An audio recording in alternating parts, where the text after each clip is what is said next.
अस्सलाम वालेकुम एवरीवन।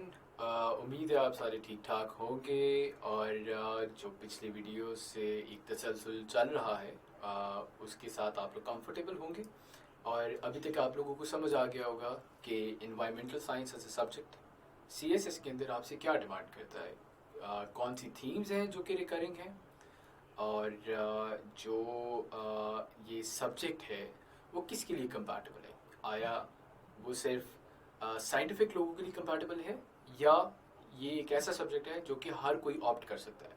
तो इन जो ये क्वेश्चंस हैं इनके ऊपर हमारी पिछली वीडियोस के ऊपर गुफ्तगू हो चुकी हुई है।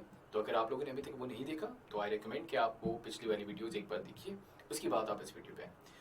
सो इस वीडियो के अंदर क्या है, इस वीडियो के अंदर will be talking about environmental science end of course environmental science की तो बात करेंगे, लेकिन मैं जो इस वीडियो के अंदर करना चाह रहा हूँ वो ये करना चाह रहा हूँ कि मैं आप लोगों की फाउंडेशन सेट करूँ on environment, what environment is, और इसके फिर आगे आने वाले टेंजेंट्स को फिर हम अगली वीडियोस के अंदर पढ़ेंगे।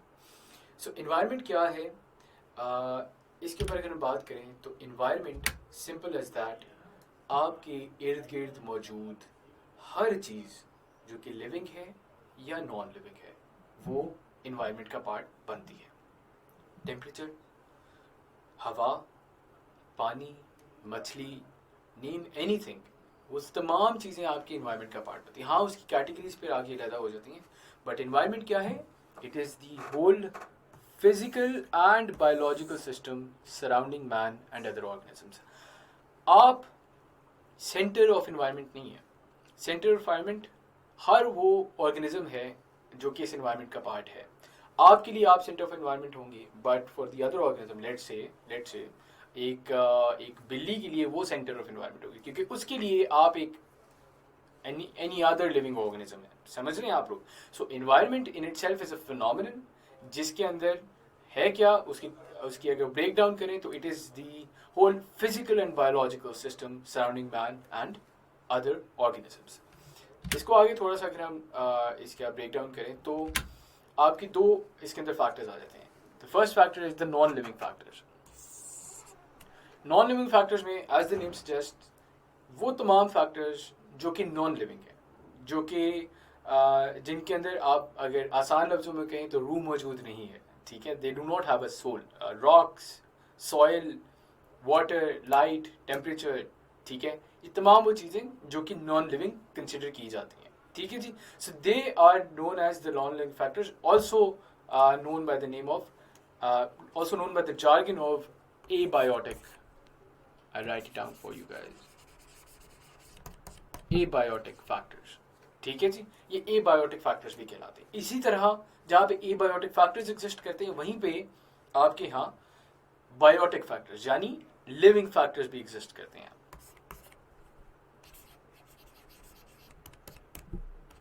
Please do not mind my writing, उसकी खैर में कभी भी जामिन नहीं रहा उसका।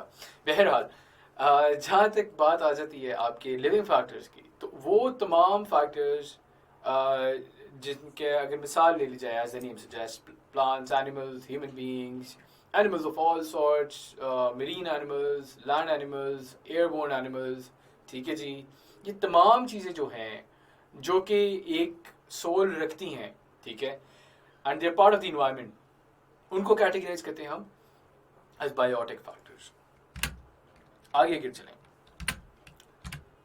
कॉन्स्टिट्यूएंट्स की अगर बात की जाए, इन्हीं बायोटिक और एबायोटिक फैक्टर्स को थोड़ा और ज़रा डिटेल में अगर पढ़ें और इनकी यूटिलिटी को समझें, एक्सक्यूज मी, तो वो क्या बनती हैं?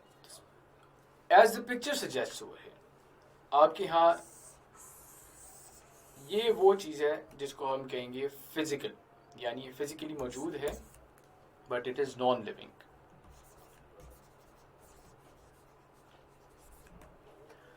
इसी तरह आगे देखा जाए, ये दरख्त, ठीक है, ये आपके बायोलॉजिकल में आ जाएंगे। ठीक है जी, फिजिकल, बायोलॉजिकल। इसी तरह आपको एक लेट्स ये जानवर मैंने बना दिया ऐसे करके, ये जानवर भी आपके बायोलॉजिकल फैक्टर का हिस्सा बन जाता है। ठीक है जी। इन द सेम मैनर अगर आप ये देखें, ये आपको विंड मिल्स नज़र आ रही हैं, ये आपको सोलर पैनल्स नज़र आ रहे हैं, ये आपको ऑयल बैरल्स नज़र आ रहे हैं, ये क्या है? This is all a result of the social environment. किस तरह से? It is the utilisation of the resources that have been provided to us through the environment. That is why, चूंकि हम इन्वायरमेंट के साथ सोशलाइज करते हुए उसकी रिसोर्स को यूटिलाइज करते हैं, so that comes under the ambit of social environment. So इन्हीं को जरा आगे हम पढ़ें।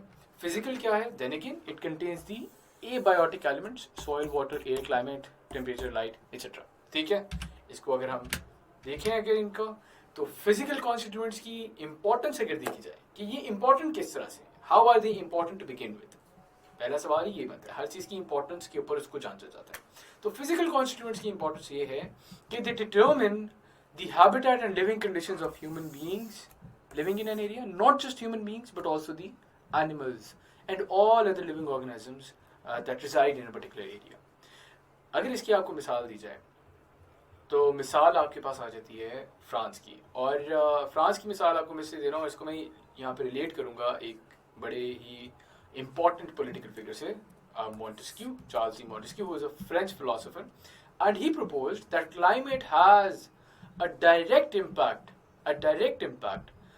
on the, आप कह सकते हैं उन जो मिजाज जिसे कहते हैं ना, मुर्दू कहते हैं इंसानों का मिजाज कैसे, जी यहाँ के लोगों का मिजाज कैसे है, तो मिजाज के ऊपर क्लाइमेट का एक डायरेक्ट इम्पैक्ट है। And he propose that France के लोग जो हैं, चूंकि he was a French philosopher और स्टडी किया था इन्होंने यूरोप के लोगों को, इन्होंने कहा कि फ्रांस के लोगों का मिजाज सबसे बेहतरीन है। क्यों? क्योंकि उनके यहाँ जो क्लाइमेट है that is a very temperate and moderate form of climate that is prevalent over there, and due to this reason आप ये कह, उन्होंने ये प्रपोज किया कि यहाँ के लोग जो हैं उनका जो मिजाज है वो सबसे अच्छा आपको नजर आता है, और इसका उन्होंने एक लिंक ड्रॉ किया विद क्लाइमेट।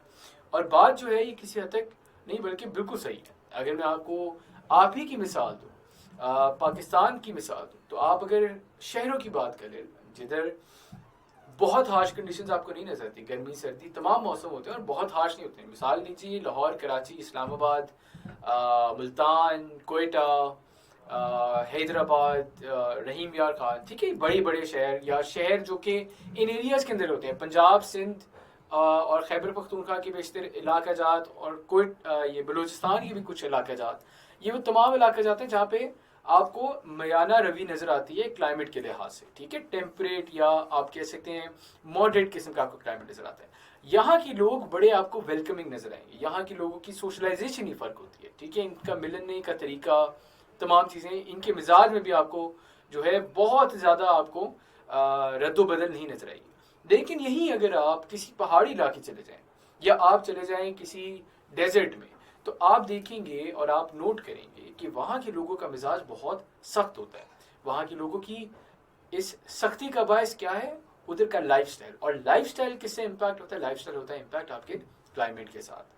ठीक है, अगर बहुत गर्मी है, साल में ज़्यादातर गर्मी ही है, तो आप देखेंगे कि यूजुअली लोग बड़े ही सख्त दिमाग होते हैं। Same goes for the cold weather as well. मिसाल अगर लीजिए इसके, तो आप में से, I am not sure how many of you have been to Hunza और स्कर्दू, ज़ाहिर I don't, I haven't really interacted with any of you, लेकिन अगर आप लोग गए हुए हैं तो आप लोगों ने ऑब्जर्व किया होगा कि वहाँ जाते हुए एक एरिया आता है चिल्लास।